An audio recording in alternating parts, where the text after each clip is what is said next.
the record opens with a flick of the tail and a side-eye for the state of the world.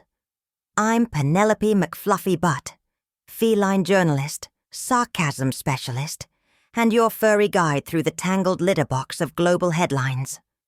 Alongside my golden-maned co-host, Aurelia von Trespass, we claw through the chaos, expose the absurd, and persist in demanding better. All we ask is that you join the conversation with a comment, like and subscribe so we can stay in business. 70 million lives lost in World War II.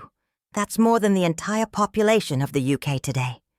And here we are, 80 years after VE Day, watching history repeat itself in slow motion.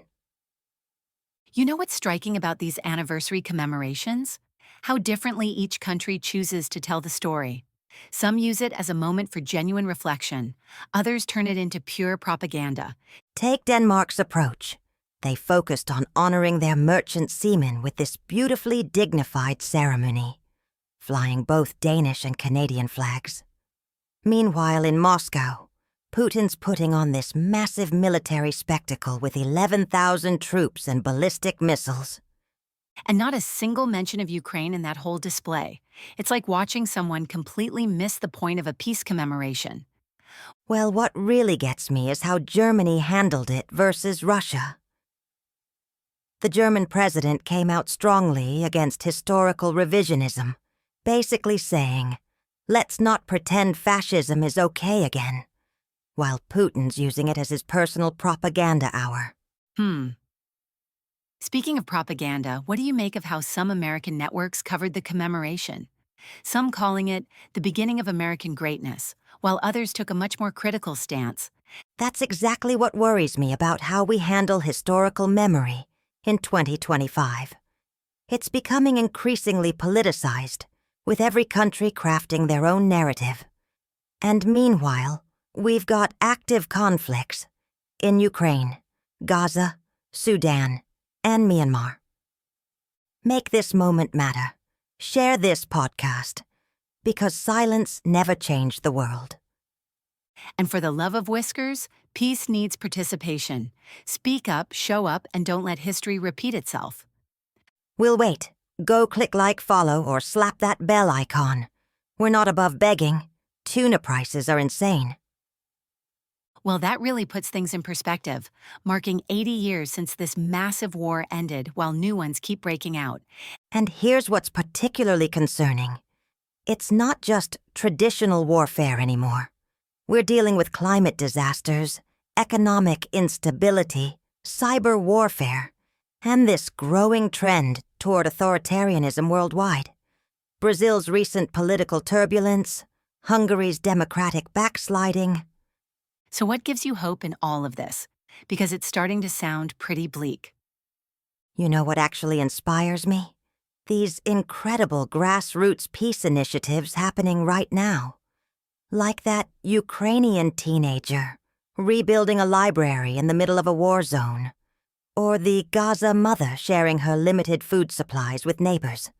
These are the real peace builders of our time. Those small acts of humanity really do make a difference, don't they?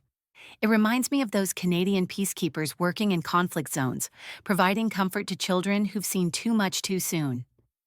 Exactly. And let's talk about the everyday heroes, too. The teachers working in underfunded schools, the sanctuary volunteers, the community organizers. They're all contributing to peace in their own way, even if they never get recognized for it. Though it makes you wonder, how do we properly acknowledge these contributions when our attention is so focused on the big, dramatic gestures? Well, I think that's where we need to shift our understanding of what peace actually means. It's not just about the absence of war. It's about building strong communities, ensuring access to clean water, fighting for economic justice, and maintaining human dignity. Looking at the current global situation, what do you see as the biggest threats to peace right now? Beyond the obvious military conflicts, I'm deeply concerned about three major issues: the rise of economic inequality, the impact of climate change on resource distribution, and the way social media can be weaponized to spread division and hatred. These are all potential powder kegs. That's quite a sobering assessment. How do we even begin to address challenges of that magnitude? You know, I think it starts with understanding that peace isn't something you achieve once and then forget about. It's a constant process of maintenance and renewal. Look at how Germany approaches its history, with ongoing education, frank discussions, and a commitment to never letting nationalism override truth. Though it seems like some countries are taking the opposite approach, using these commemorations to stoke nationalist fervor rather than promote understanding. And that's exactly why it's so crucial for regular people to stay engaged and informed. When we see historical events being twisted for political gain, we need to speak up. When we see injustice in our communities, we need to act. Well, that brings us back to those small acts of peace we were talking about earlier. Right. And maybe that's the real lesson of this 80th anniversary of WWII Day. Peace isn't just about commemorating the end of past conflicts. It's about actively working to prevent future ones. It's about building the kind of world where wars become unthinkable. That's a powerful way to end our discussion.